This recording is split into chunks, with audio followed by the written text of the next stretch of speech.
জনাব মোহাম্মদ রুহুল আমিন, জনাব মোহাম্মদ রুহুল আমিন এবং তার দল জনাব মোহাম্মদ রুহুল আমিনকে অনুরোধ করছি ইসলামী সঙ্গীত পরিবেশনার জন্য। প্রিয় ভাইরা, আমাদের স্টেজের পাশে একটু সাইড করতে হবে, স্বাগত হবে, স্টেজের সাইডে স্বাগত হবে। আসসালামু আলাইকুম রহমতুল্লাহ। এখন একটি সঙ্গীত ইসলামী সঙ্গীত পরিবেশন করা হবে। এই সঙ্গীত যখন নিজে লেখা এবং সুর করা, এর মূল শিল্পী আছে শিল্পী রহমতুল্লাহ। এখন সঙ্গীতটি পরিবেশন করে শোনাচ্ছেন শিল্পী রুহুল আমিন। আমি তাকে সহযোগিতা করছি।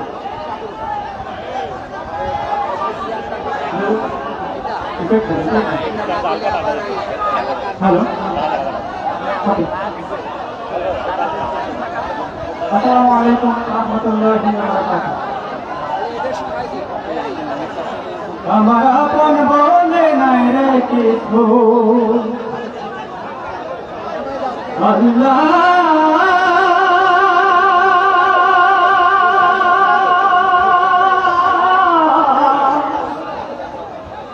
আল্লাহু আল্লাহ,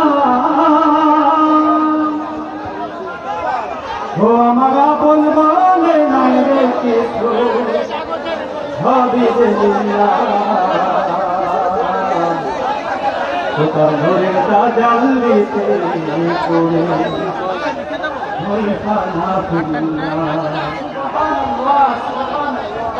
আমার আপন বলে নাই রে কিছু, আপন বলে নাই রে কিছু, সবই দিল্লাহ।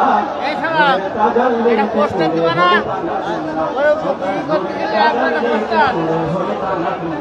আমি মুখে বলি আল্লাহ, আমার অন্তরেতে আল্লাহ, আমি মুখে বলি আল্লাহ, আমার অন্তরেতে আল্লাহ, আল্লাহ আল্লাহ আল্লাহ আল্লাহ আল্লাহ, ও যত আল্লাহ আল্লাহ আল্লাহ আল্লাহ আল্লাহ।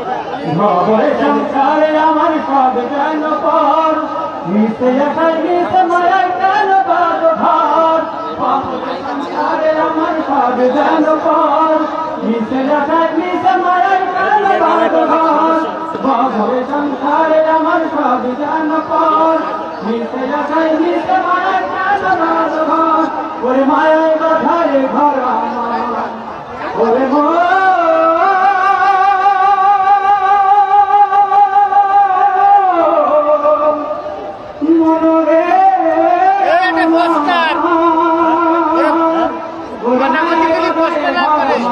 মায়ের বাধারে ঘর আমার তাহার হিন্না, তার নূরের তাজাল্লিতে পড়ে হয়ে পানা ভিন্না, ও তার নূরের তাজাল্লিতে পড়ে হয়ে পানা ভিন্না।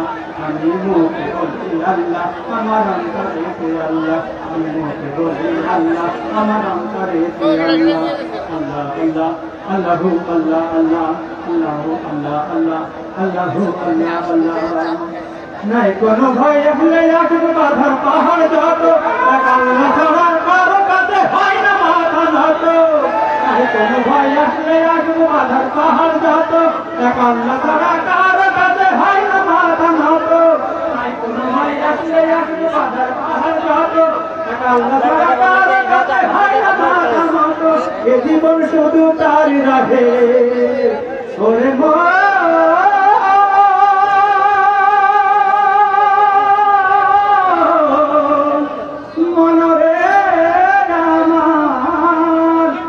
জীবন শুধু তাই রহে, জীবন শুধু তাই রহে, ভিক্ষা দিলে না তাজাল্লিতে পড়ে হয়ে বাধা দিলা, ওটার ঘরে তাজাল্লিতে পড়ে হয়ে বাধা দিলা।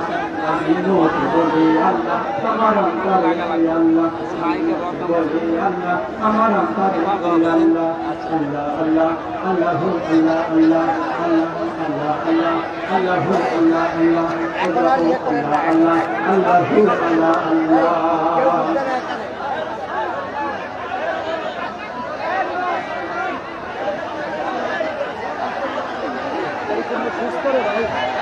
সংগ্রামী এটাও কিছু চলছে, আপনারা একটু ধৈর্য ধরুন। আপনারা যেখানে মিডিয়া ভাই ইনস্ট্রাকশন দিচ্ছেন করে বলছি যে আপনারা একটু আমাদের দর্শকদের দেখার সুযোগ করে দিন। জানিবাসী যারা আছে এবং মহিলা বন্ধুদেরকে বলতে চাই, আপনারা পর্দার ভিতরে থাকুন, বাইরে না থাকুন।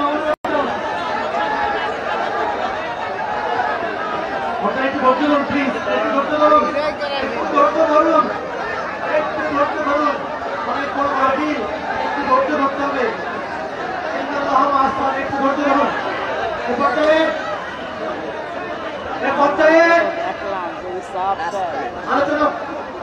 আলোচনা করবেন।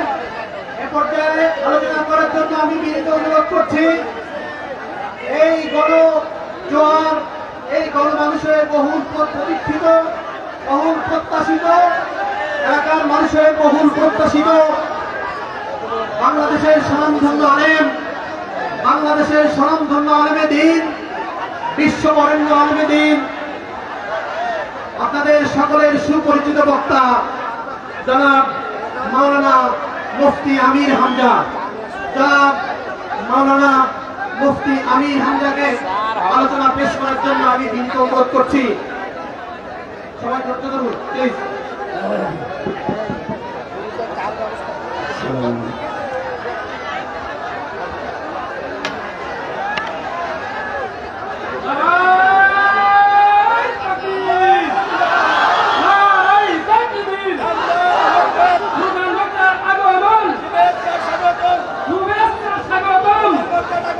Alhamdulillahi Rabbil Mashriqayn wa Rabbil Maghribayn Alladhi khalaqa kulla shay'in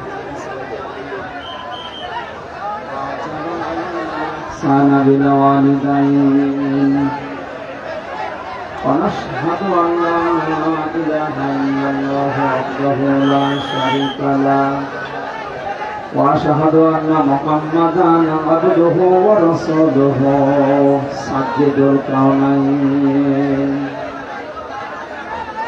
صلى الله عليه وعلى آله وصحبه وأتباعه أجمعين ليلا ونهارا في الطرفين فقد قال الله تعالى في كلامه المجيد وبرهانه التوحيد أعوذ بالله من الشيطان الرجيم بسم الله الرحمن الرحيم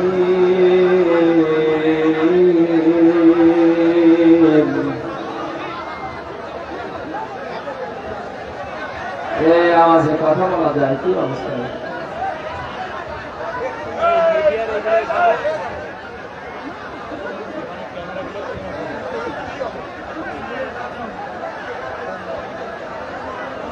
تبارك الذي بيده الملك وهو على كل شيء قدير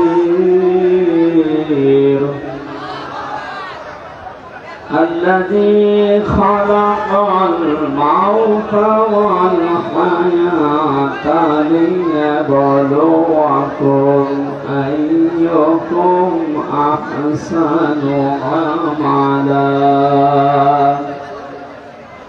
وهو العزيز الغفور صدقت يا ربنا. عن أبي هريرة رضي الله تعالى عنه قال قال النبي صلى الله عليه وسلم يقول سبعة يظلهم الله في ظله يوم لا ظل إلا ظله الإمام العادل إلى آخر الحديث متفق عليه. وقال تعالى في شان حبيبي وما زادهم إلا إيمانا وتسليما. اللهم صل على مولانا محمد وعلى آل سيدنا مولانا আমাদের প্রভু এক নবীর উম্মত জীবন বিধানে ওই শিবানী ঘোড়া তবে কেন এখনো হে মুসলমান এক হও করি আহ্বান। আলহামদুলিল্লাহ। বাংলাদেশের ঐতিহ্যবাহী জেলা যশোর বাঘারপাড়া থানার অন্তর্গত রায়পুর এলাকাবাসী কর্তৃক আয়োজিত তাফসীরুল কোরআন মাহফিলের স্বনামধন্য সভাপতি,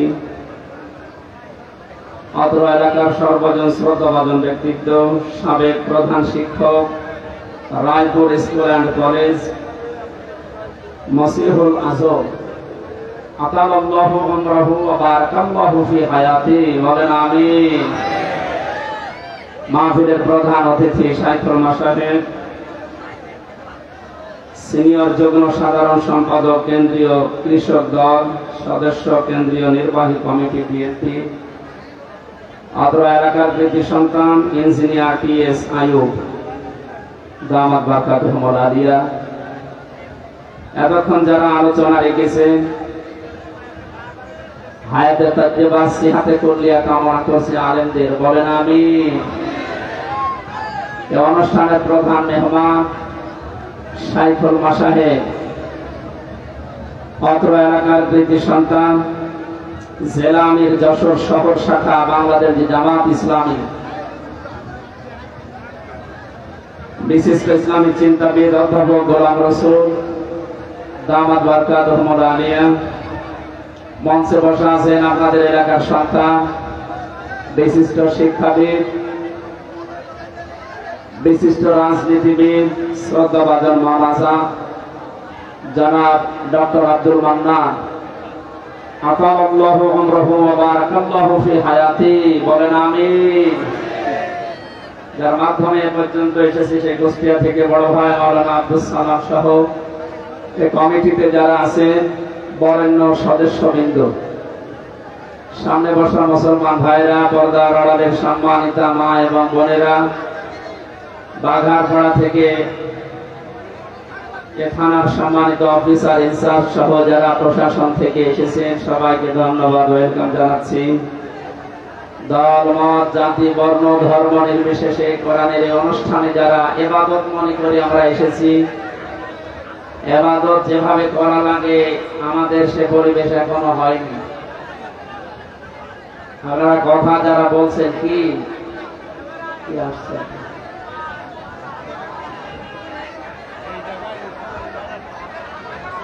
কে দেখবেন কি? আমি যে পরিমণি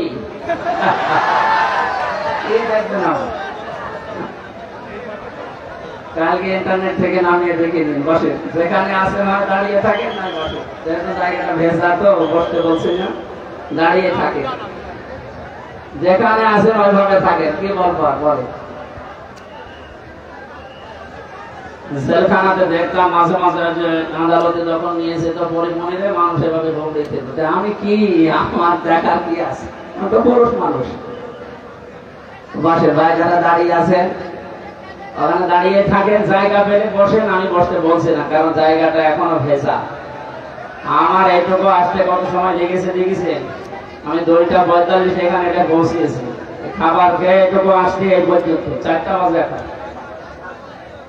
রাস্তাঘাটে আপনি চলে যেতে বলবো না, একটা পা ফেরার জায়গা নেই ভাই। আমার মনে হয় 5 তারিখের আগে যদি আপনারা এত মানুষ আসতে তখন 144 ধারা 45 ধারা চালু হয়েছে। যাক, সুযোগ আল্লাহ যখন দিয়েছেন আমরা সুযোগকে নিয়ামতের যে শুকরিয়া আদায়ের মাধ্যমগুলো আছে কোরআনে কারিমে বর্ণিত আমরা ওইভাবে সামনে অ্যাপ্লাই করব ইনশাআল্লাহ। যে আল্লাহ আমাদেরকে নিয়ে এসেছেন, একটু চুপ করে ভাই, আমি হাতে পায়ে ধরে বলছি চুপ করেন, আর যাই করেন চুপ করেন, কথা বলবেন না। এই কি আসছে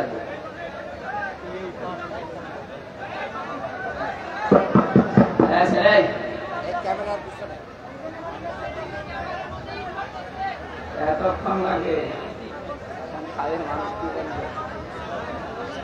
সমস্যা এই লোকজনের ভিড়ের কারণে। ক্যামেরার লোকটাই কথা বলতেছে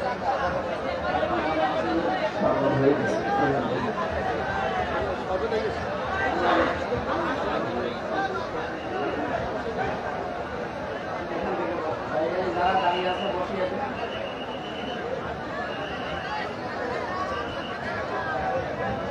এবাদত যেহেতু চলছে আপনি তো এবাদতের মতো মনে করেন নাকি? কি আশ্চর্য, কথা বন্ধ করেন। এমনিতেই মানুষের গরমে সহ্য হচ্ছে না, আমাদের কথা বলবেন না ভাই। নামাজ আমরা এবাদত মনে করে পড়তে যাই, নামাজে দাঁড়িয়ে কেউ কথা বলে? এদিকে ওদিকে তাকায়, শুধু কয়টা ফ্যান আছে এটা গুনিয়ে নেয়। ওইটা যদি এবাদত মনে করে এত কন্ট্রোল করেন নিজেকে, এটাও তো এবাদত চলছে। 1 ঘন্টা সময় যে তাফসীরুল কোরআন মাহফিল লিখে দিয়েছেন, এটা হক আদায় করা দরকার। আমরা চেষ্টা চালাচ্ছি খুব তাড়াতাড়ি আল্লাহ আমাদেরকে কোরআন কারীম থেকে কিছু কথা শোনার এবং প্র্যাকটিক্যাল লাইফে যেন আমল করতে পারি, ওই রকম মন মানসিকতা তৈরি করার তৌফিক দেন, আমিন। যিনি আমাদেরকে নিয়ে এসেছেন তার জন্য বলেন আলহামদুলিল্লাহ। দরুদ আর সালাম পড়ছি আমাদের নবী মুহাম্মদ রাসূলুল্লাহ সাল্লাল্লাহু আলাইহি ওয়াসাল্লামের প্রতি। কোরআনে কারিমে আল্লাহ তাকে বিশেষ করে 7টা নামে ডাক দিয়েছে। আমরা যেহেতু তাফসীরে প্রবেশ করব, এইজন্য ভূমিকায় কথাগুলো কয়েক মিনিটে বলা জরুরি মনে করছি, খুব খেয়াল করে শুনুন। কোরআনে কারিমে আল্লাহ রাব্বুল আলামিন নবীজিকে ডাক দিয়েছেন বিশেষ করে 7টা নামে। তার 1 নাম্বার নাম হচ্ছে ইয়াসিন। কি বললাম? আমরা অনেকে এখানে যারা আছি জানি যে ইয়াসিন সূরা একবার পড়লে 10 খতম কোরআন শরীফের সওয়াব হয়। এটা জানেন তো? কেন হয় বলেন তো? এটা কোরআনের দিল বলা হয়, অন্তর বলা হয়। এর ভিতরে 83টা শিক্ষা দিয়েছেন আল্লাহ। এগুলো যদি আমাদের বাস্তব জীবনে আমরা প্রতিপালন করতে পারি, আপনি একবার পড়লেই 10 খতম কোরআন শরীফের সওয়াব পাবে, মাস্ট বি, কোনো সন্দেহ নেই। প্রথম শিক্ষাই হচ্ছে ইয়াসিন। প্রথম কি? আল্লাহ পাক বলেন ইয়াসিন ওয়াল কোরআনিল হাকীম। তাফসীরে কাবীর আল্লামা ফখরুদ্দীন রাজি রাহমাতুল্লাহ আলাইহি ইয়া আর সিন এই দুইটা শব্দের অর্থ দিয়েছেন 5টা। ইয়া মানে হে, এটা হরফে নেদা। সিন মানে সাজ্জাদ। সাজ্জাদ শব্দের অর্থ তিনি বলেন 5টি। 1 নম্বরে সাজ্জাদুল আলামিন, 2 নম্বরে সাজ্জাদুল বাশার, 3 নম্বরে সাজ্জাদুল কাউনাইন, 4 নম্বরে সাজ্জাদুল আম্বিয়া, 5 নম্বরে সাজ্জাদুল মুরসালিন। যশোরবাসী যেহেতু প্রচন্ড গরম এবং সময় কম, খুব তাড়াতাড়ি শিক্ষাগুলো বের করার চেষ্টা চালাচ্ছি। 1 নম্বরে যে অর্থ তিনি বের করে আমাদেরকে শুনিয়েছেন সাজ্জাদুল আলামিন।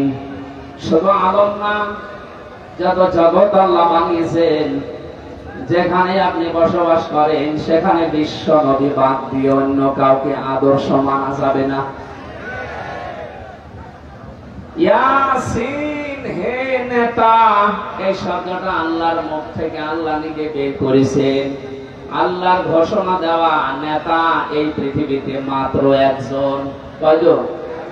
আরো জোরে। বারবার বলছি কেন? কারণ এটা শুধু দুনিয়ার বিষয় না, এটা সম্পর্ক আখিরাতের সাথে।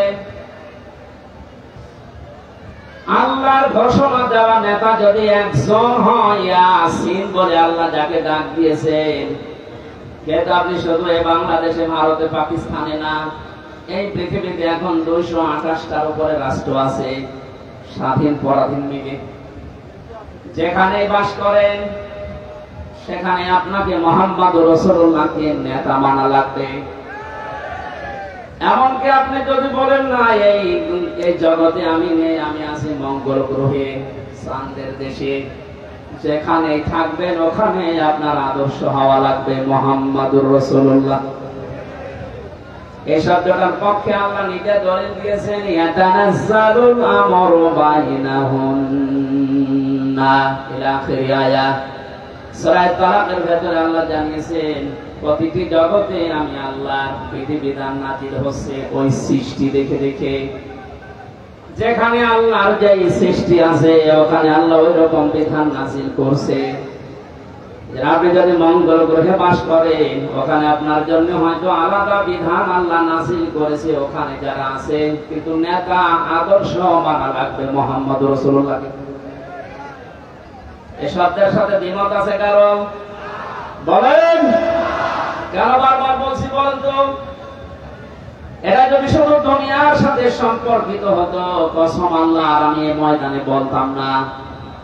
এটা সম্পর্ক আখিরাতের সাথে, কারণ মরণের পরে আল্লাহ যখন বিচার ব্যবস্থা কায়েম করবেন তার বিচারের ধাপগুলো হবে তিনটা। তাফসীরে মনির মুফাসসির লিখেছেন, 1 নাম্বার এই মানুষকে আল্লাহ ডাক দেবে বিচারের ময়দানে একা একা। এখান থেকে একটা শিক্ষা পাওয়া যায়। বাংলাদেশে প্রায় 48,000-এর উপরে এখন দরবার আছে সরকারি জরিপে। কত? বিভিন্ন জায়গা থেকে একই কথা আসে যে কিয়ামতে আমার এই পীর সাহেব লক্ষ লক্ষ মানুষ নিয়ে কিয়ামতে উঠবে। এটা জাহা মিথ্যা কথা। কোরআনে কারিমের সূরা মারিয়াম 16 নাম্বার পারার 10 নাম্বার পৃষ্ঠার 15 নম্বর লাইনের 95 নাম্বার আয়াত শেষ নাম্বার রুকুতে আছে।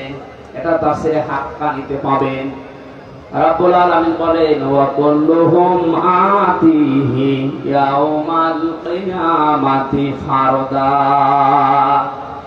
কিয়ামতে প্রতিটি মানুষকে আমার সামনে আমি আল্লাহ দাঁড় করাবো বিচারের জন্য, স্রেফ একা একা। কয়জন বলেন? তাহলে এই কথার এগেইনস্টে যে কথাগুলো চলছে ভারত, পাকিস্তান আর বাংলাদেশে, এটা যে পুরা ধোঁকাবাজি, মিথ্যা, কারো উপরে ভরসা করা যাবে না। আপনাকে উঠতে হবে কিয়ামতে স্রেফ একা একা, কেউ থাকবে না। একটু বাস্তবতা নিয়ে ভাবুন তো। কিয়ামতে আল্লাহ বিচার ব্যবস্থার প্রথম ধাপে যখন আল্লাহ আপনাকে ডাকবেন, আপনি যে জীবন তৈরি করলেন জীবনের দিকে তাকিয়ে কি মনে হচ্ছে যে আল্লাহ পাকের সামনে আপনার জীবনের হিসাব দেওয়া যাবে? মাঝে মাঝে একা একা যখন থাকি ভাবি, আল্লাহ তুমি যদি বলো হামজা 2024 সালের আগস্ট মাসের 31 তারিখ পর্যন্ত ধরে মাফ করে দিলাম, যা হিসাব দেওয়া লাগবে না। শুধুমাত্র সেপ্টেম্বরের 1 থেকে 10 তারিখ, এই 10টা দিনের হিসাব দিয়ে তুই জান্নাতে চলে যা।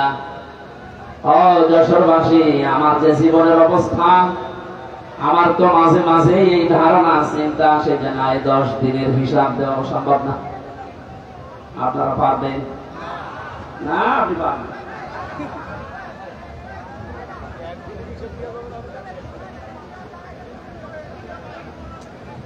কিয়ামতের দ্বিতীয় ধাপ যেটা শুরু হবে, এবার আল্লাহ একা ডাকবে না।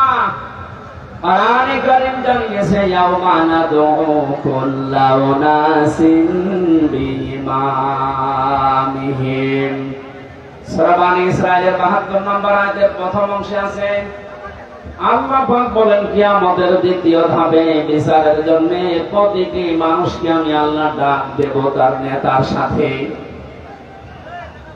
এতক্ষণ পর্যন্ত 4-5 মিনিট আপনাদেরকে আমি উল্টাপাল্টা বলছি না, এই কারণে কিয়ামতে কিন্তু আপনি এবার দ্বিতীয় ধাপে আল্লাহর কাছে একা উঠতে পারবেন না, নেতা সহ উঠতে হবে। আগে আপনার নেতা, এরপরে কর্মী। যশোরবাসী, পাশের জেলায় তো আমার বাড়ি, আপনাদেরকে খুব ভালোবাসি। আমি কোরআনের চোখ লাগিয়ে দেখতে পাচ্ছি যে আমাদের জীবন ভুল পথে আছে। যেহেতু আল্লাহ নিজে জানিয়েছেন কিয়ামতে আপনাকে আপনার নেতার সাথে ডাকবে, আগে নেতা এরপরে আপনি।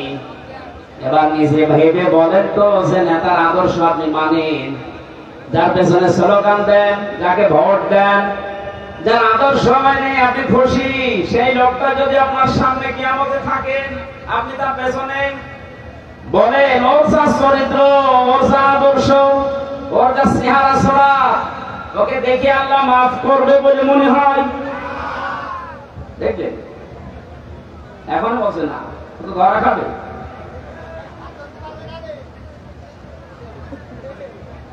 এখনই যদি বলে না, যার পেছনে আছে এরে দেখলে আল্লাহ মাফ করার কথা না, এই মুহূর্তে আপনার সিদ্ধান্ত পাল্টাতে হবে না, নাকি আপনি ধরা খাবেন? ধরা খেতে চান? এই জন্যই আমি আহ্বান জানাচ্ছি, যাদের নেতা ঠিক নেই, এখন যদি বলেন নবীজি তো নেই, আমি মানবো কাকে? হ্যাঁ, কোরআনে কারীম জানিয়েছে, ইয়া আইয়ুহাল্লাযীনা আমানু আতিউল্লাহা ওয়া আতিউর রাসূলা ওয়া উলিল আমরি মিনকুম ইলা আখির আয়াত। সূরা নিসা 5 নম্বর 6 নম্বর পৃষ্ঠা 10 নম্বর লাইনে 59 নম্বর আয়াতে এটা প্রথম অংশে আছে। এটা তাফসীরে ফি জিলালিল কোরআন পাবেন। সাইয়েদ কুতুব লিখেছেন, আল্লাহ ডাক দিয়েছেন, ইমানদারেরা আমাকে মেনে নাও, আমার আনুগত্য করো, আমার রাসূলের আনুগত্য করো। আর তোমাদের ভেতরে যারা উলিল আমর আছে, নেতা আছে,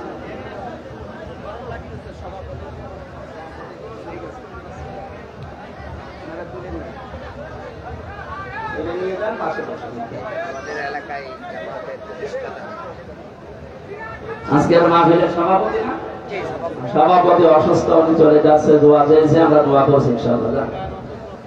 এখানে আরেকজনকে বসিয়ে দেন। সুবহানাল্লাহ, আলহামদুলিল্লাহ,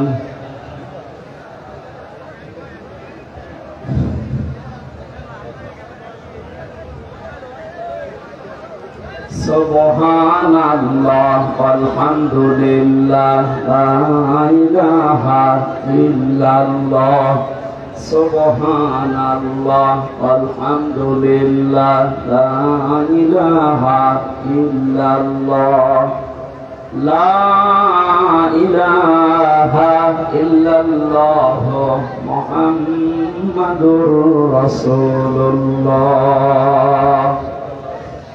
যশোরবাসী, আল্লাহ এবং রাসূলের আনুগত্য করা লাগবে, এখানে কোনো শর্ত দেওয়া যাবে না, প্রশ্ন করা যাবে না। এই জন্য আতিউল শব্দটা, এই ভাব, এই ক্রিয়া, এই ফেল, এটা আল্লাহ নিজের নামে রাসূলের নামে দিয়েছেন। কিয়ামত পর্যন্ত যেহেতু রাসূলুল্লাহ দুনিয়ায় থাকবে না, এই জন্য উলিল আমর কিয়ামত পর্যন্ত আসতেই থাকবে। আল্লাহ রাসূলের পরে যদি দুনিয়ায় কাউকে আপনি আদর্শ মানতে চান, নেতা মানতে চান, সামনে রাখতে চান, দেখতে হবে ওই লোকটা আল্লাহ রাসূলকে মেনে চলে কিনা। এটা যেহেতু নফল না, মুস্তাহাব না, সুন্নাত না, এটা ফরজ। নামাজ যেভাবে ফরজ মনে করে পড়ে, আদর্শ ঠিক করাটাও আমাদের জন্য এই মুহূর্তে ফরজ, কারণ এটার সাথে আমার আখিরাত জড়িত। কথা বলে ঠিক কিনা? যাদের ঠিক নেই, আশা করছে আপনি এখনই পাঠিয়ে যাবে।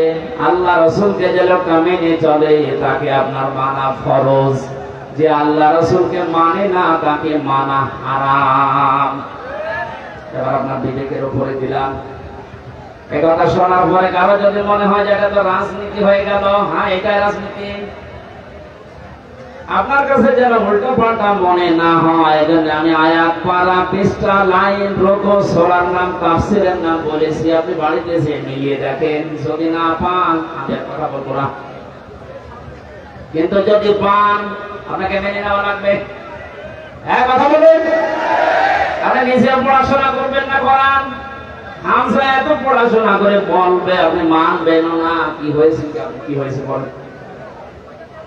আহ্বান জানাচ্ছি আপনার সাথে, যেহেতু আখিরাত সম্পর্কিত, এই জন্য আদর্শটা ইয়াসিন বলে আল্লাহ যাকে ডাক দিয়েছেন, তাকে আপনি মেনে নেবেন বলে আমার বিশ্বাস। নয়তো আপনি এত কষ্ট করে লোক দেখানোর জন্য এসেছেন। আল্লাহ আমাদের মনের অবস্থা যেন পরিবর্তন করে দেন, বলেন আমিন।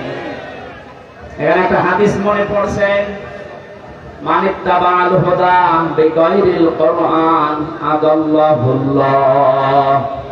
তিরমিজি শরীফের হাদিস।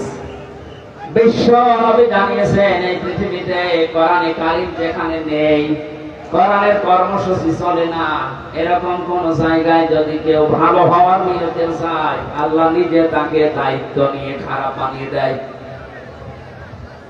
যশোরবাসী, শব্দের দিকে খেয়াল করেন। নবীকে দল্লা শব্দ দিতে পারতেন, দল্লা ইয়াদিল্লু, তাহলে বাংলা অর্থ আসতো আপনি নিজেই নিজেকে খারাপ বানিয়ে ফেলেছেন।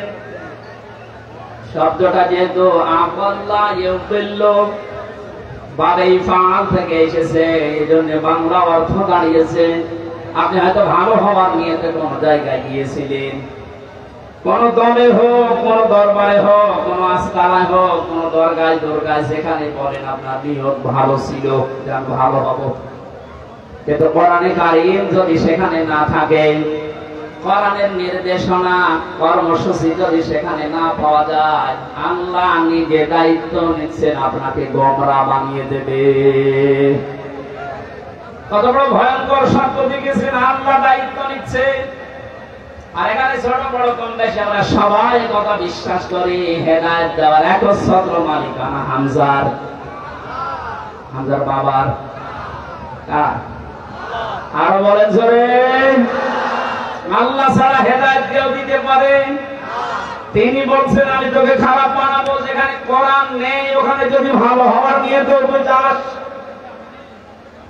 যেহেতু ভালোবাসি আপনাদেরকে, বিভাগে আমার বাড়ি, অন্য বিভাগের লোক সেখানে চাই জায়গা, আপনারা তো যাবেন জান্নাতে। আজকে থেকে অন্তত সিদ্ধান্ত নিয়ে বাড়ি যান, কোরআন যেখানে নেই ওই দল যদি আমার বাবাও কায়েম করে আমি ওই দলে নেই। এর সাথে একমত আছেন কারা দেখে? আমাদের হাত তুলবেন না, হাত তুলে আবার উল্টিয়ে যাবেন। ঠিক আছে, হ্যাঁ বসেন বসেন।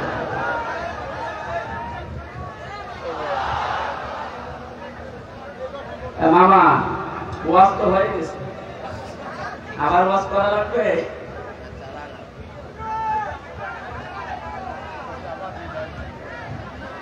এখানে আমার মনে হয় মাথায় যাদের হালকা মগজ আছে, তার কাটা না, তারা বুঝে ফেলেছেন কোরআন যেখানে নেই ওখানে আমি যাব না। তাহলে এই দেশে কোরআন বাদ দিয়ে কোন দল থাকার কথা বলেন?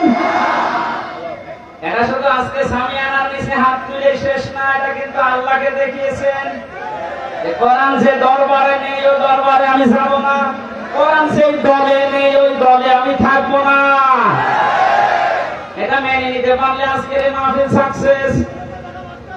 যে অবস্থা আমরা দেখতে পাচ্ছি, কোরআনে কারিমের দিকে মানুষের ঝোঁক যেভাবে বেড়ে গেছে, ওয়ারাআইতান নাসা ইয়াদখুলুনা ফি দীনিল্লাহি আফওয়াজা। আল্লাহ পাক বলেন, হে নবী যখন আমার সাহায্য আসবে তখন আপনি বিজয় দেখতে পাবেন। আর বিজয়ের যতগুলো ধাপ আছে তার প্রথম ধাপ এটা, বিজয় আসলেই মানুষ দলে দলে পলে পলে আমার ইসলামে প্রবেশ করবে।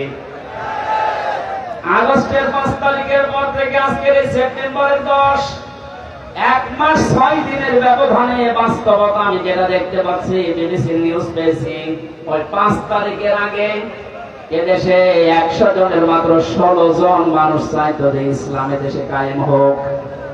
অথচ 1 মাস 5-6 দিনের ব্যবধানে গতকালকে রিপোর্ট বেরিয়েছে এই দেশে এখন 100 জনের 34 থেকে 35 জন মানুষ চাচ্ছে দেশে ইসলাম কায়েম হোক। এই জরিপটা ভালো না খারাপ?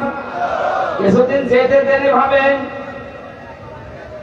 মুক্ত পরিবেশে ইসলাম প্রচার করার ব্যবস্থা করেন, মানুষকে আপনি একটু ছাড় দেওয়ার চেষ্টা চালান। মুসলমান তো দূরের কথা, বহু হিন্দু এই 1 মাস 6 দিনের ভেতরে আমি মুসলমান বানিয়েছি। দলে দলে বলে বলে আসার চেষ্টায় আছে। আর যারা হালকা সালেম ছিল, আমার বাড়ি কুষ্টিয়ার হালসা, আমার বংশের 100 জনের 98 জন ছিল সালেম। আমি সালেম বলছি এই কারণে, কারণ ও দলে যারা ছিল সবই সালেম। কথা বলছে তাও সালেম না। 5 তারিখের 1:30 পর্যন্ত কেউ বল দেয়নি। বিকাল 5টার পরে আমার বংশের লোকজন বলছে, বাবাজি কি হয়েছে? আমরা এখন আর আওয়ামী লীগ নেই, আমরা এখন জামাত ইসলাম। কিসের জামাত? আপনাদেরকে এখনই নেওয়া হবে না, আরেকটু পরে। এখানে ছোটখাটো জালেম যারা আছে ওরা কিন্তু অনেকে ঘুরে গেছে, এখন দেখছে যে না বহু চেষ্টা চালালাম এই কয়দিনে হালে পানি নেয়নি। 5 তারিখের পর থেকে এই পর্যন্ত আমরা প্রায় 8-9টা ইস্যু দাঁড় করাতে দেখেছি, একটাও এদেশে টেকে নাই। আর প্রথম চেষ্টা চালিয়েছিল হিন্দুদেরকে দিয়ে, বলেছিল সংখ্যালঘু। খুশির সংবাদ, বাংলার জামাত ইসলামের কেন্দ্রীয় আমির ডক্টর শফিকুর রহমান ঘোষণা দিয়েছে দেশে সংখ্যালঘু সংখ্যাগুরু বলে কিছু নেই। হিন্দুদের এখন মনের ভেতরে এই সাহস। আজকে একটা রিপোর্ট দেখলাম, এক হিন্দু জানিয়েছে এদের যদি ইসলামের হাতে তুলে দেওয়া যায় আমরা সব চাইতে বেশি নিরাপদে থাকবো। ওটা নিয়ে যখন হাতে পানি নেয়নি তখন চেষ্টা করছে, দেখি প্রধান বিচারপতিকে দিয়ে একটা চেষ্টা চালিয়েছে, পারে নাই। আমি পড়েছিলাম, এরপরে চালিয়েছে আনসার দিয়ে। কিসের আনসার? কোথায় ছিলেন আপনি এতদিন? আপনার দাবি কোথায় ছিলেন 15 বছর? বলেন। 42,000 আনসার নিয়োগ দিয়েছে এই কয়েক বছরে, তার 32,000 গোপালগঞ্জে। আমরা যে এখনো 63টা ছিলাম লোক আছি, আমরা কি ঘাস কাটবো? একটা শেষ থাকে। জিপিএ 5 পেয়ে আমাদের চাকরি হয় না, আমাদের 2.2। তার মানে বোঝা যাচ্ছে যে দুর্বিষতে আমরা ধরে ফেলেছি। আমার মনে হয় পুলিশ ছাড়া কিছুদিন যেভাবে দেশ চলেছে, পুলিশের মতো এত বড় বাহিনী ছাড়া যদি দেশ চলতে পারে, আনসার ছাড়া দেশ চলবে একাকুই। কোনো দরকার নেই বাহিনী বিলুপ্ত করে দেন। এরপরে চেষ্টা চালিয়েছে ডাক্তারদেরকে নিয়ে, পারে নাই।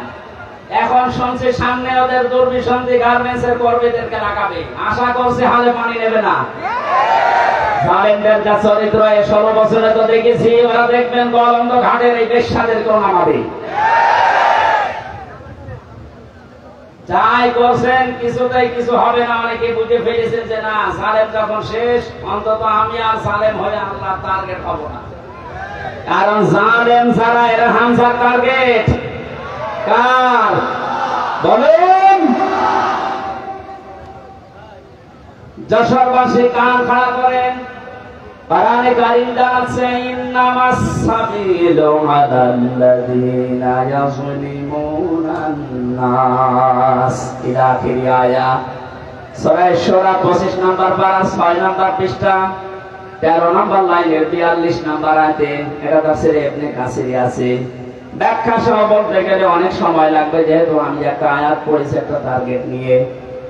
আল্লাহ রাব্বুল আলামিন জানিয়েছেন আমি নিজে মামলা দায়ের করব, নিজে কেস দেব, নিজে অভিযোগ দায়ের করব তাদের বিরুদ্ধে যারা মানুষ হয়ে মানুষের উপরে জুলুম করেছে। সামনেও করবে, এখন করছে না অনেকে জুলুম। বড় জালেম যারা, তাদের জুলুম এই 16 বছরে বন্ধ হয়ে গেলেও বাস্তবতা দেখায় 5 তারিখের পর থেকে 1 মাস 5 দিনে দেখছি অনেক মুনাফিক এখনো জুলুম থেকে থেমে নেই। আমি নিচে নামলাম না, এরপরও যদি না বোঝার ভান করে থাকে জালেমরা তো টার্গেট আল্লাহ। আপনি তো মুনাফিক ছিলেন, কোন কারণে জালেমের খাতে আপনি নাম লেখালেন? আপনি থামবেন। আশা করছি আমরা কারো উপরে জুলুম করব না, করতেও দেব না ইনশাআল্লাহ। কারণ জালেমরা আল্লাহর মামলার আসামি, জালেমরা মামলার আসামি হামজার। বলেন বলেন, জালেমদের বিরুদ্ধে মামলা দেবে কে? আমরা সবাই জানি বাদী যত কঠিন হয়, শক্ত হয়, বড় হয়, মামলা তত কঠিন হয়। আমি যে 3টা বছর জেলে ছিলাম, জীবনে আমার জেলে থাকা লাগতো না। মা বাদী যদি সলিমতি কলিমতি হতো, 2 থাপ্পড় দিয়ে বের হয়ে চলে আসতাম। তো বাদী তো এমন একজন, থাপ্পড় দেবো কি করে? কয়েকদিন আগে আমার মামলা সব ঢিসমিস হয়ে গেছে। আমি মনে করলাম আদালতে জিজ্ঞাসা করি যে মাননীয় আদালতে 3 বছর তো মামলা আপনার কাছে ছিল, তখন তো আপনি কিছু বললেন না। আজকে আমার মামলার গ্রাউন্ড থেকে বলছেন এর কোনো মাল নেই, যা ছেড়ে দিলাম। এতদিন বলেননি তো। এই কথায় আমাকে শোনাতো যে হুজুর আমি করবো কি, আমার হাত বাঁধা ছিল। বলেন হাইকোর্টের একটা বিচারপতি যদি বলে আমার হাত বাঁধা, কিছু করার নেই, ওর চেয়ারে না বসে ভ্যান চালানো ভালো না? কোথায় পৌঁছিয়েছিল এদেশের বিভিন্ন বিভাগগুলো? কত বড় দুর্নীতিগ্রস্ত হলে বাংলাদেশের জাতীয় মসজিদে ইমাম পালিয়ে যায়। পৃথিবীর ইতিহাস তৈরি করে গেল, মসজিদের ইমাম পর্যন্ত পালিয়ে।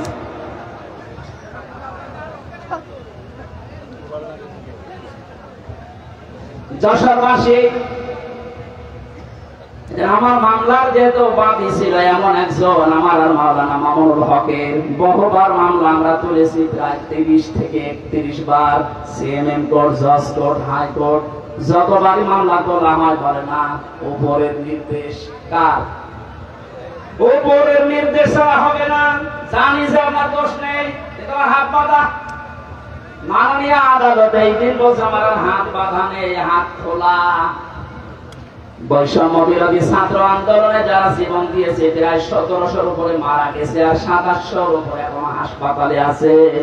এদের যে 9টা দাবি ছিল, প্রথম দাবি এই সবার হাত আমরা খুলতে চাই। এক কথা বলুন, কারো হাত বাঁধা থাকবে না। এদেশে 1628 জন মানুষ আছে এই চেয়ারে, সব হাত বাঁধা ছিল, শুধু একটা হাত খোলা ছিল। যাই হোক, আপনার বলার দরকার নেই, আসলে নাম ধরা ঠিক না। এই একটা হাত খোলা ছিল, বাকি 1628 জন যারা আছে সব চেয়ারের হাত বাঁধা, এখন হাত খুলে গেছে। আমরা চাই সংস্কার যখন আরম্ভ হয়েছে বাংলাদেশে, খুব তাড়াতাড়ি যারা দায়িত্বে আছেন 1628 জন মানুষকে পাল্টিয়ে নতুন মানুষ এখানে নিয়ে আসে, কারণ এগুলো সব সালেন্টের দোষর। প্রশাসনের আমার বাড়ির নিচতলায় একজন পুলিশ ভাড়া ছিল, ওদের 5 তারিখের পর থেকে কোথায় পালিয়েছে আল্লাহ জানে। লাইট দিয়ে দিতে পারছে না, ঘর যে তালা মারা, এই মারাই আছে। প্রশাসনের উপরে মানুষের আজ এই ক্ষোভে, রাগে, ঘৃণা মাত্র কয়েকটা কোলাঙ্গারের কারণে। এক কথা বলেন না কেন? বিশেষ করে SP Monirul, counter terrorism Asaduzzaman, DC Mannan, বাকিগুলোর নাম আমি ঘৃণা করি, ওদের নাম নেই না, কারণ ওগুলো মানুষ না, ওগুলো সালোয়ার চাইতেও খারাপ। তারপরও একবার করে বলছি, এই যে বেনজির, কিসের বেনজির? বেনজির, এর কোন নজির নেই দুনিয়ায়। এই সমস্ত হারামি, খারাপি, বদসাপ মানুষের কারণে আজ এই যে পেছনে পুলিশ দাঁড়িয়ে আছে, দেখলেই মানুষ ঘৃণা করছে। একটা সাধারণ মানুষের কি দোষ? যাদের কারণে এই বিভাগটা নষ্ট হয়েছে প্রত্যেককে বিচারের আওতায় আনা লাগবে। গুলির অর্ডার দিয়েছে, আরো ভিডিও করে দেখাচ্ছে, স্যার গুলি মারি একটা, মরে একটা, আর কেউ চাই না। কত বড় শয়তান! ওর বিবেক আছে? আমাদেরকে রিমান্ডে মাটির নিচে নিয়ে যেভাবে বিভিন্ন জিনিস দেখিয়েছে, আমার মনে হয় এই মানুষগুলোকে এখন ওই জিনিসগুলো দেখানো দরকার। আমার শেষ পর্যন্ত বলেছিল, যা বলতে বলছি যদি না বলেন, 11 ঘন্টা আমার টাঙিয়েছে। আমি বলি না বাড়িতে, কারণ এরা দুঃখ পাবে। এই কারণে চোখ কালো কাপড় দিয়ে বেঁধে রেখে, পেছনে হাত বেঁধে, ডান্ডা বেড়ি দিয়ে, মাথায় দড়ি দিয়ে 11 ঘন্টা টাঙিয়েছে। আমার 4 রক্ত নামাজ পড়তে দেয়নি, সব ইশারায় পড়েছিলাম। এই কথা শুনতে চাই। যে মানুষগুলো এর সাথে জড়িত ছিল এখন বলছে এদের মাফ করে দেন। না, এই মানুষগুলোর কোনো মাফ নেই। জামাতের কেন্দ্রীয় আমির ডাক্তার শফিকুর রহমান জানিয়েছে, যারা নির্দিষ্ট অপরাধী এদের মাফ নেই। কথা বলেন, এদেশের 18 কোটি মানুষ যদি আপনাকে মাফ করে দেয়, ব্যারিস্টার আরমানের বউ জীবন মাফ করবে না, আমার বউ মাফ করবে না। কোন কারণে আপনি আমাকে 3 বছর আটকালেন? কোন দোষ পাননি, 3টা বছর পরে বেকসুর খালাস দিলে, তার মানে আদালত প্রমাণ পেয়েছে যে আমি নির্দোষ, আমার কোন দোষ নেই। এক কথা বলেন না কেন? বিনা কারণে যে আমাকে 3টা বছর আটক রাখলেন, জেলখানায় রাখলেন, কিছু বলতাম না। এমন জায়গায় রেখেছিলেন, 80 কন্ডেম ছেলে, ওখানে থাকার উপযুক্ত আমি? মার্ডার মামলার আসামি? বলেন, আমার যে মামলা দিয়েছিল মূল্য চুরিও না, চুরি বললেও শাস্তি দেয় না। আর আপনি ফাঁসির কন্ডেম ছেড়ে দিনের পর দিন, মাসের পর মাস, বছরের পর বছর বিচ্ছিন্ন রেখে দিয়েছে। আজ পর্যন্ত আমার মেয়েটা এখনো স্বাভাবিক হয়নি, ছোট মেয়েটা আমার কাছে আসে না। আপনি হামজার মামলার আসামি তো হয়েছেন, আপনি আল্লাহর মামলার আসামি। সুতরাং আমি দাবি জানাচ্ছি, শুধু আমি না, আমার মতো 1,10,000 মানুষ এই বাংলাদেশের বিভিন্ন ছেলে আছে, তার মনে হয় 100 জনের 70 জন কিচ্ছু জানে না।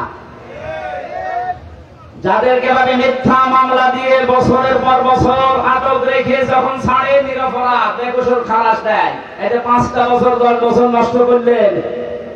যারা মামলার আয়ু থেকে উপর পর্যন্ত জড়িত প্রত্যেককে ভাবে 3 বছর 5 বছর জেলে থাকা লাগবে। আর আইনা ঘরের সাথে যারা জড়িত, ব্যারিস্টার আরমান, আমান আজমি ভাই সহ যত মানুষকে আপনি রেখেছিলেন, এদের মতো আপনাকেও এরকম 8 বছর 9 বছর আয়না ঘরে রাখা লাগবে। এখন বাইরে যে বলে আমি কি করেছি যে আমি থাকতে পারলাম না, কি করেছে টের পাচ্ছেন না? এদিকে আসেন, আসেন, এদিকে আসেন, আপনাকে টের পাচ্ছে। মানুষ, একটা জীবিত মানুষকে কবর ছেলের ভেতরে 8টা বছর। আমার সাথে মুফতি ফখরুল ইসলাম ছিল, একটা এত বড় আলেমকে ওরা এই হাত পায়ের ভেতর দিয়ে দিয়ে সামনে রডের সাথে দিয়ে তালা লাগিয়ে দিয়েছে। 1.5 মিনিট সময় দিত টয়লেটে। পৃথিবীতে এত কষ্ট দেওয়া যায় মাটির নিচে, না দেখলে আমারও বিশ্বাস হতো না। এই সমস্ত কাজ করতেন, এরপর আপনার মনের ভেতরে একটু আফসোস আসে না? আবার মুখ খুলে বলে, আপা ঘাবড়াবেন না, আমরা ভয় পেয়ে যায়, নরম হয়ে যায়। ওরে নরম বানানো দরকার। সংস্কার যখন আরম্ভ হয়েছে, আশা করছি খুব তাড়াতাড়ি জালেমদের দোসর ছাড়া সব এগুলো আল্লাহর মামলার আসামি। কার মামলার আসামি? যারা আল্লাহর মামলার আসামি হয়ে গেছে, এরা আল্লাহর জান্নাতে যাবে বিশ্বাস হয়। এগুলো সব জাহান্নামী মানুষ। সুতরাং এই জাহান্নামী মানুষকে আমরা বাংলাদেশে দেখতে চাই না। কথা বলুন। জান্নাতে যেতে চাইলে এখনো দরজা খোলা আছে, তওবা করে ফিরে আসেন। আশা করছি কথার ইঙ্গিত বুঝেছেন। এখন মানা না মানা আপনার ব্যাপার। কপাল যদি ভালো থাকে ওমরের মতো ফিরে আসবে, আর যদি কপাল আবু সাহেবের মতো হয়, আমি হামজা না, এখানে নবী এসে ওয়াজ করলে আপনার কাজ হবে। আমরা কোরআনে কারীম থেকে সূরা মুলকের 2টা মাত্র আয়াত পড়েছি, তাফসীর আকারে কথা বলছি। আর কত সময় থাকা যাবে নাকি? আসরের নামাজ শেষ হয়েছে, তো জোহর আসর পড়ে এসেছি। ঠিক আছে, জবান খুলে কোরআনের আয়াতটা আগে পড়েন। আউযু বিল্লাহি মিনাশ শাইতানির রাজীম। বিসমিল্লাহির রহমানির রহিম। তাবারাকাল্লাযী বিয়াদিহিল মুলকু ওয়া হুয়া আলা কুল্লি শাইইন কাদির। সূরা মুলক কোন সূরা? মুলক মানে রাজত্ব। মুলক মানে কি? এই আয়াতটা, এই সূরাটা আল্লাহ নাযিল করে 30টা বিষয়ের ভেতরে দিয়েছেন। মানুষদেরকে জানাতে চেয়েছেন রাজত্বের আসল মালিক আমি আল্লাহ। মাঝে মাঝে কাউকে চেয়ারে বসাই পরীক্ষা করার জন্য। তাহলে রাজত্বের মালিক কে বলে তো? কুলিল্লাহুম্মা মালিকাল মুলকি তুতিল মুলকা মান তাশা ওয়া তানজিউল মুলকা মিম্মান তাশা ইলা আখির আয়াত। রব্বুল আলামিন বলেন, পৃথিবীর মানুষকে আপনি জানিয়ে দেন রাজত্বের মালিক আমি আল্লাহ। যাকে ইচ্ছা এটা দান করি, যাকে ইচ্ছা ওখান থেকে নামিয়ে দেয়। তাহলে এই বিশ্বাস যারা করে যে রাজত্বের আসল মালিক আল্লাহ, এখানে বসলে কোনদিন তার ভেতর আর অহংকার আসবে না। অহংকার এসেছিল বলে অনেককে আল্লাহ ধ্বংস করেছে অতীতে, এখনো করছে। কিয়ামত পর্যন্ত অহংকারীকে আল্লাহ নিজে ধ্বংস করবে।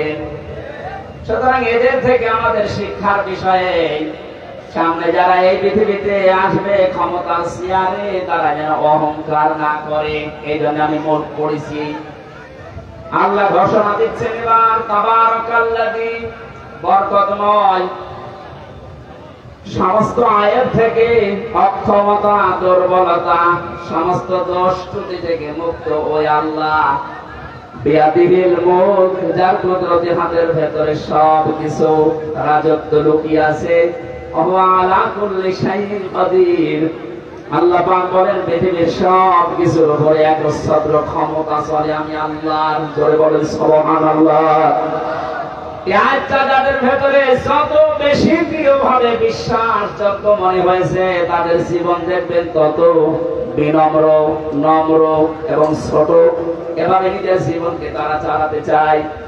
যারা বিশ্বাস করে যে না, সব কিছুর উপরে একজন ক্ষমতা চালাচ্ছে, এ মানুষটা জীবনেও কোনোদিন অহংকারী, তাকাব্বুরি নিজের ভেতর থেকে প্রকাশ করতে পারবে না। বিশালত্বের হঠাৎ তিনি আলোচনার ধরন পাল্টিয়ে ফেললেন। আল্লাযী খালাকাল মাউতা ওয়াল হায়াতা লিয়াবলুয়াকুম আইয়ুকুম আহসানু আমালা। আমি এই যে তাবারাকার ব্যাখ্যায় হাজার হাজার শব্দ ইবনে কাসির ফি জিলালিল কোরআনে পেয়েছি। আল্লাহর বড়ত্বের কথা, মহত্বের কথা, বিশালত্বের কথা তিনি সেখানে বর্ণনা দিয়েছেন। এগুলো আমি আবার দিয়ে কেন এই আয়াতে আসলাম? আল্লাহ জানিয়েছেন আমার আয়াতের ধরন পাল্টানোর, আলোচনার ধরন পাল্টানোর উদ্দেশ্য এই, আমি মানুষকে এখন একটা গুরুত্বপূর্ণ বিষয় আরো জানাতে চাচ্ছি। তিনি সে আল্লাহ যিনি তার বান্দাদের হায়াত আর মওত এই দুইটা তৈরি করার পরে দুনিয়ায় পাঠিয়ে দিলেন। তিনি দেখতে চান তোমাদের ভেতরে কে ভালো কাজ করে তার কাছে যেতে পারে। এবার আসেন আয়াত থেকে আমরা শিক্ষা নেই। আল্লাযী খালাকাল মাউতা, আল্লাহ আগে দিয়েছেন যে আমি আগে মাউত বানিয়েছি। ও পৃথিবীর মানুষেরা, এই আয়াতটা আমাদেরকে ডাক দিয়ে এটাই বোঝাতে চায়, শিক্ষা দিতে চায়। পৃথিবীবাসী যত উপরে ওঠো না কেন, এই চিন্তা করবা যে মরা লাগবে। যশোরবাসী এই চিন্তা যদি মানুষের ভেতর খুব বেশি আসে, ওর অন্তর পরিচ্ছন্ন হয়। পৃথিবীতে পাপ কাজ কম করার জন্য, অন্যায় ছেড়ে দেওয়ার জন্য মরণের কথা স্মরণ করা খুব কার্যকর।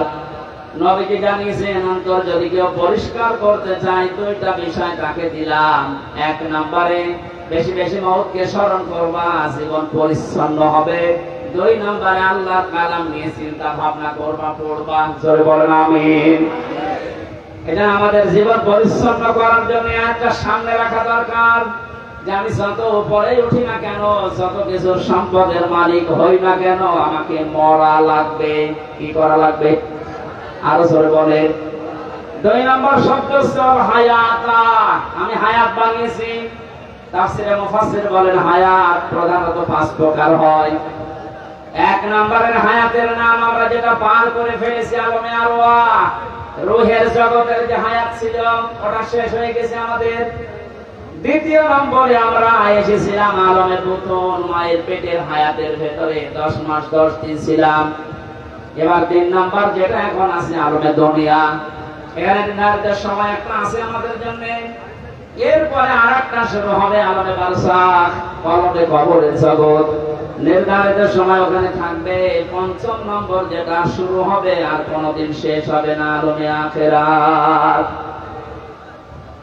আগের দুইটা শেষ করে ফেলেছি, সামনে দুইটা বাকি আছে, মাঝখানেরটা আছে। তার মানে বোঝা যাচ্ছে আগে যেহেতু দুইটা শেষ হয়ে গেছে, সামনে দুইটা আছে, মাঝখানের এটা মাস্ট বি একদিন না একদিন শেষ হবে। কথা বলে না কেন? এজন্য আমাদের উচিত এই হায়াতের জীবন থেকে মূল শিক্ষা এটা, যেহেতু আল্লাহ ছোট্ট হায়াত দিয়ে একটা বিষয় আমাদের কাছে নিতে চান, লিয়াবলুয়াকুম আইয়ুকুম আহসানু আমালা। আমি আল্লাহ দেখতে চাই তোমাদেরকে পরীক্ষা করে দুনিয়ার জীবন থেকে কে ভালো কাজ করে আমার কাছে আসতে পারো। আল্লাহ কিন্তু আকসারু আমালা দেননি যে আমি বেশি বেশি কাজ চাই, না, আহসানু আমালা, আমি ভালো কাজ চাই। এই 16 বছরে যতগুলো কাজ আমরা আঞ্জাম দিতে দেখেছি, বাস্তবতায় অধিকাংশ কাজগুলো দেখেছি বেশি বেশি, কিন্তু কাজ ভালো হয়নি। এর বাস্তব প্রমাণ কুষ্টিয়ান মেডিকেল কলেজ এত টাকা পয়সা খরচ করে এত বিশাল এরিয়া নিয়ে বানিয়েছে, কাজটা বেশি আমরা দেখতে পেয়েছি, কিন্তু কাজটা ভালো হয়নি। বানানোর আগেই ধসে পড়ে গেছে। বলেন নাউজুবিল্লাহ। শুধু কুষ্টিয়ার মেডিকেল কলেজ না, বাংলার এই জমিনে যত বড় বড় প্রকল্পগুলো, যত বড় বড় কাজগুলো আমরা দেখতে পেয়েছি, কোরআনের আয়াত অনুযায়ী কাজ হয়েছে বেশি, কিন্তু কাজ ভালো হয়নি। আল্লাহ বলেন আমি বেশি কাজ চাই না, আমি ভালো কাজ চাই। কি কাজ বলেন বলেন। এখান থেকে একটা শিক্ষা পেয়েছি তাফসিরে, এটা আমি পেয়েছি ফিসিরাল কোরআনে। আল্লামা মামুনুল হক আমার পাশের রুমে ছিল 3টা বছর, ওনাকে নিয়ে শব্দগুলো আমি বারবার জিজ্ঞাসা করেছিলাম, আল্লাহ ভালো কাজ চান, কাজ দিয়ে উনি কি করবে? এত আমরা এখানে সবাই জানি আমাদের যে ধাপগুলো আছে, মরণের পরে মরণ আছে, কবর আছে, হাসর আছে, মিজান আছে। কি আছে? মিজান। বলেন বলেন। মিজানের যে পাল্লার কথা আমরা জানি সবাই, কিয়ামতে আল্লাহ আমাদেরকে মাপ দেবেন মিজানের পাল্লায়। আমাদেরকে যে মাপ দেবেন কিসের পাল্লায়? আরো জোরে বলেন। মিজান মানে দাড়ি পাল্লা, অনেকে মনে করে না। মিজান মানে মানদণ্ড, ন্যায় বিচারের মানদণ্ড। হাইকোর্টের সামনে দেখবেন একটা দাড়ি পাল্লা টাঙানো আছে, দেখেন কোনদিন? ওটা একদিকে মনে হয় ঝুলিয়ে থাকে, দুই দিকে সমান।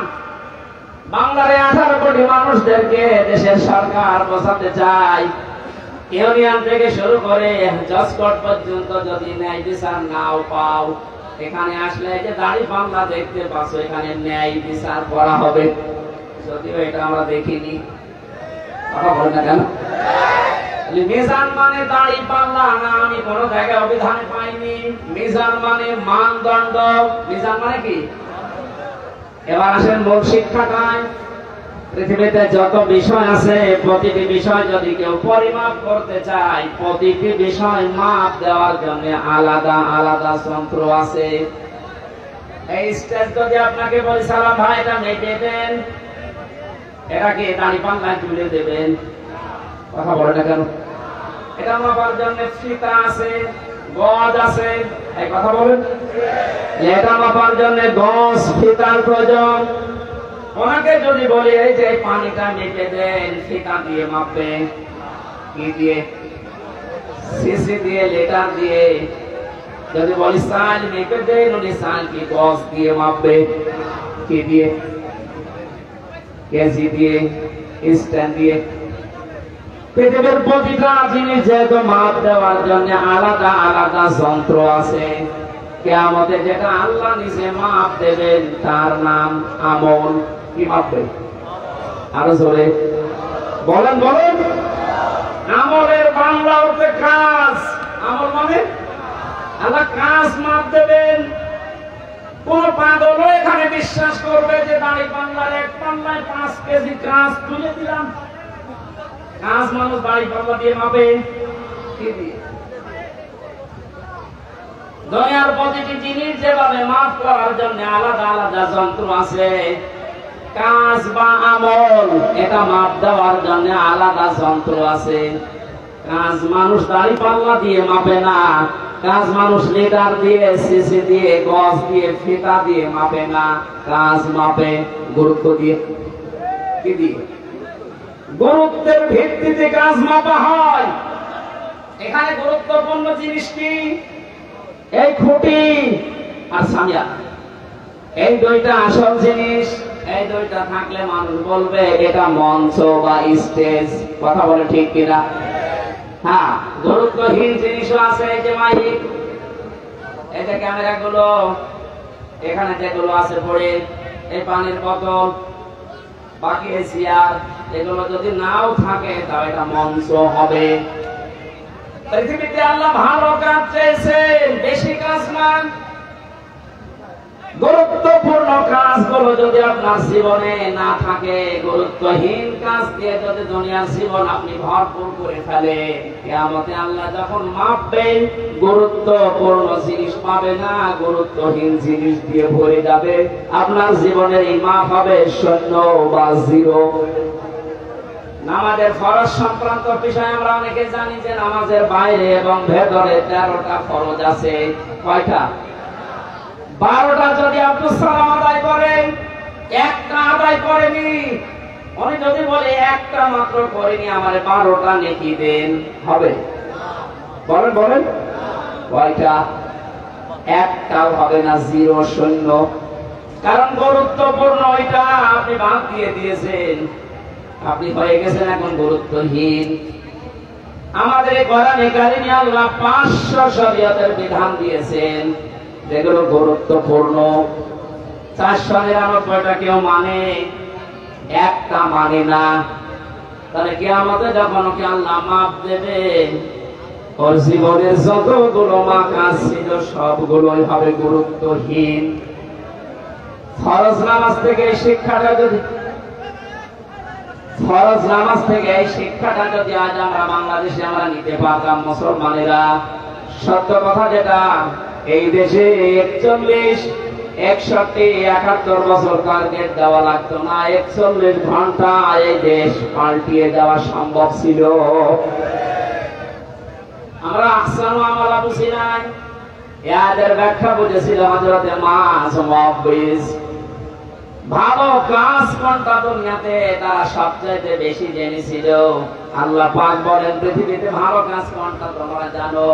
তুমিনুনা বিল্লাহি ওয়া রাসূলিহি ওয়া তুজাহিদুনা ফি সাবিলিল্লাহ বিআমওয়ালিকুম ওয়া আনফুসিকুম যালিকুম খায়রুল লাকুম ইন কুনতুম তা'লামুন। আল্লাহর প্রতি বিশ্বাস করো, রাসূলের প্রতি বিশ্বাস আনো, আর এই দুইটা দাবি সামনে রেখে জান আর মাল দিয়ে আল্লাহর দ্বীন জমিনে কায়েম করার জন্য চেষ্টা চালাও। যালিকুম খায়রুল লাকুম। আল্লাহ বলেন এটাই ভালো কাজ। এটা কি কাজ? আরো জোরে বলেন। তাহলে এই পৃথিবীতে যত ভালো কাজ আছে, 1 নাম্বার ভালো কাজে জমিনে আল্লাহর দ্বীন দাঁড় করানো। বলেন, এটাকে দুনিয়াদারির কাজ, রাজনীতির কাজ, মানুষের কাজ, বিভিন্ন রকম উদাহরণ দিয়ে আপনি এখান থেকে কেটে পড়তে চান। অথচ আয়াত যারা ব্যাখ্যা করেছে, যারা বুঝেছে, তাদের দিকে তাকালে দেখি এটা যেহেতু বুঝেছে ভালো কাজ, ছোট মানুষ 11 বছর 13 বছর, তারপর আল্লাহর জমিনে দ্বীন কায়েম করার জন্য হাঁটুর উপরে, পায়ের গোড়ালির উপরে ভর দিয়ে হলো তারা উষা হয়ে দেখিয়েছে যে আমি এই পরিমাপে এসে গেছি। তারা মাপে বোঝে না, চেষ্টা চালায়, আর আমাদের মাপে বোঝা সব শেষ হয়ে যাচ্ছে, আমরা আরো ছোট হতে চাই। কথা বলেন ঠিক কিনা? আমার আল্লাহ আমাদের সবাইকে যেন সাহাবায়ে কেরামের মতো আয়াত থেকে ভালো কাজ কোনটা এটা বুঝে দুনিয়ায় মেনে নেওয়ার তৌফিক দান করেন, আমিন। এটা শুধু পুরুষের জন্য না, নারী পুরুষ সবার জন্য আপনার জীবনের যেন টার্গেট হয়ে যায় এটা, এই জমিনে কি করে আল্লাহর বিধানটা কায়েম করা যায়। সত্য কথা এটাই, আল্লাহর বিধান যতদিন জমিনে কায়েম না হবে, যতই দোয়া দরুদ পড়ি না কেন, কোনদিন এই জমিনে শান্তি কাঙ্ক্ষিত সম্ভব না। বাবা চালিয়েছিল দেশটা, আমরা দেখিনি, মুরব্বীরা দেখেছে। স্বামী চালিয়েছিল, চাচা চালিয়েছে 9 মাস 9 বছর, বউ চালিয়েছে, আপা চালিয়েছে। এখন শুধু দেখতে বাঁচি আছে, কোরআন দিয়ে দেশ চললে কেমন দেখা যায়। কথা বলা লাগবে। এটা দেখেছেন কোনদিন? এটা দেখার দরকার না যে এইটা দিয়ে বাংলাদেশ চললে কেমন দেখা যায়। কারা কারা এইটা দিয়ে দেশ চলুক চান দেখে? লিল্লাহি তাকবীর।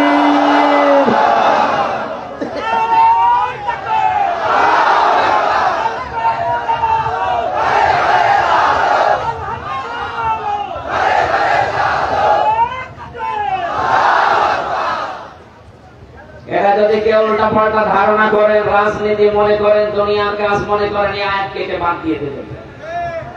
এরপরের শব্দ কি? ওয়াহুয়াল আজিজুল গফুর। আল্লাহ বলেন এই ভালো কাজটা কেউ যদি করতে গিয়ে পৃথিবীর ময়দানে যদি কেউ ভুল ত্রুটি করে ফেলে, দোষ ত্রুটি হয়ে যায়, আমার গফুর নামের খাতিরে মাফ করে দেব। আর যদি কেউ চালাকি করে এই কাজের সাথে, কেউ যদি মানুষকে নিজে চালাক মনে করে, না এর ভেতরে আমি নেই, এ দুনিয়ার কাজে রাজনীতি, আমি কিন্তু তার জন্য আজিজ হব, আমি পরাক্রমশালী, যদি ধরি ওরে আসবো। আল্লাহকে ধোঁকা দিয়ে বোকা বানানো যাবে? যেহেতু উনি মনের খবর জানি, আপনার মনের অবস্থা কি আল্লাহ ভালো জানছেন। আশা করছি ভালো কাজ যেটা কোরআনে কারিমে 500 আছে এরকম, এর ভেতরে 1 নম্বরে এইটা। আল্লাহ জীবনের আসল টার্গেট যেন এটা বানানোর তৌফিক দান করেন, আমিন। সম্মানিত মা বোনেরা, জান্নাতে যাওয়ার জন্য যে 4টা কাজ নবীজি আপনাদেরকে দিয়েছেন, ফরজ নামাজ 5 ওয়াক্ত, এটা জীবন গেলেও ছাড়া যাবে না। মেয়েদের সন্তান যখন দুনিয়ায় আসে, যদি মাথা বের হয়ে যায়, এরপরও মেয়েদেরকে তোলার ভেতরে বিছিয়ে দিয়ে নামাজ পড়ার তাগিদ দিয়েছেন নবীজি। এত কঠিন বিষয় এটা, অথচ হাঁসের খাবার দিতে যে ফরজ নামাজ ছেড়ে দেয়। আশা করছি এই ভুলটা করবেন না। ফরজ নামাজটা আগে শেষ করে নেন, নফল সুন্নত যদি পড়ার সময় না পান পড়েনি, কিন্তু ফরজ নামাজ ছাড়া যাবে না। 2 নম্বরে রমজান মাস আসলে রোজা রাখবেন, যে কয়টা নষ্ট হবে ওটা পরবর্তী 11 মাসে করে দেবে। 3 নম্বরে যাদের শরীর আল্লাহ দিয়েছেন, যেরকমই হোক এটা পর্দায় রাখা লাগবে, এটা নামাজের মতো মাস্ট বি ফরজ। মেয়েদের হাতের কবজি, মুখমণ্ডল, পায়ের মাথা খোলা রাখা জায়েজ আছে, কিন্তু উত্তম পর্দা হচ্ছে এইগুলো ঢেকে রাখা। 4 নম্বরে স্বামী যাদের আছে, জায়েজ কথাগুলো মেনে নিয়ে তাদের খেদমতে খুশি রাখা। নবীজি বলেন 4টা কাজ যদি মেয়েরা করতে পারে, আঞ্জাম দেয়, জান্নাতের 8টা দরজায় আমি আল্লাহর নবী বলছি তার জন্য খোলা থাকবে। যে দরজা দিয়ে প্রবেশ করবে কেউ তাকে নিষেধ করবে না। আল্লাহ মেয়েদেরকে এই পর্যায়ে ওঠার তৌফিক দিন, আমিন। আসরের নামাজ সমাগত আর 1 মিনিট আছে, আযানের আমরা শেষ করে নামাজ শেষ করে তারপরে যাবেন। আল্লাহুম্মা আমিন। লা ইলাহা ইল্লা আনতা সুবহানাক ইন্নী কুনতু মিনাজ জালিমিন। লা ইলাহা ইল্লা আনতা সুবহানাক ইন্নী কুনতু মিনাজ জালিমিন। ربنا ظلمنا أنفسنا وإن لم تغفر لنا وترحمنا لنكونن من الخاسرين رب العالمين। বাংলাদেশে এখন আমরা মুক্তভাবে তোমার কোরআনের কথাগুলো বলতে পারি, শুনতে পারি। সেজদায় পড়ে থাকলেও নিয়ামতের শুকরিয়া আদায় হবে না জানি। এই সুন্দর উত্তম ব্যবস্থা তুমি করে দিয়েছো। আল্লাহ তাআলা কোরআনের উপরে আমাদেরকে আমল করার সুযোগ করে দাও। আজকের আয়োজনে যদি খুশি হয়ে সওয়াব দিয়ে থাকো, কোটি কোটি করে বাড়িয়ে দাও। কিয়ামতের দিনে আমাদের সুপারিশ করে জান্নাতে নিয়ে যাবে, নবীর রওজায় আল্লাহ পৌঁছাও। এ মাহফিলে যত মানুষ শ্রম দিয়েছে আল্লাহ, যত স্বেচ্ছাসেবক দায়িত্ব পালন করছে, এদেরকে যে মা পেটে নিয়েছে, মায়ের পেট তুমি খাদিজার মতো বানিয়ে দাও। এ মাহফিলের সম্মানিত সভাপতি অসুস্থ মানুষ, আল্লাহ তুমি তাকে সুস্থতা দান করো। আমাদের প্রধান অতিথি রব্বুল আলামিন একটা আশা নিয়েছে, তোমার এলমে যদি জানা থাকে তার দ্বারা তোমার মানবতার কাজ হবে, ইসলামের কাজ হবে, আল্লাহ তুমি তার হাতে এটা তুলে দিও। এখানে আমাদের প্রধান মেহমান বসে আছে অধ্যাপক গোলাম রসুল, আল্লাহ তোমার গোলামকে তুমি কবুল করে নাও।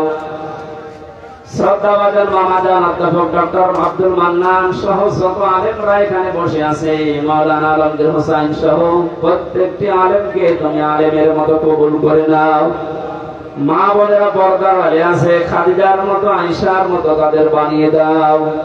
এদের পেটে নেককার সন্তান তুমি দান করো রব্বুল আলামিন। অনেকে আমরা অসুস্থ আছি, শেফায়ে কামেলা আজেলা নসিব করো।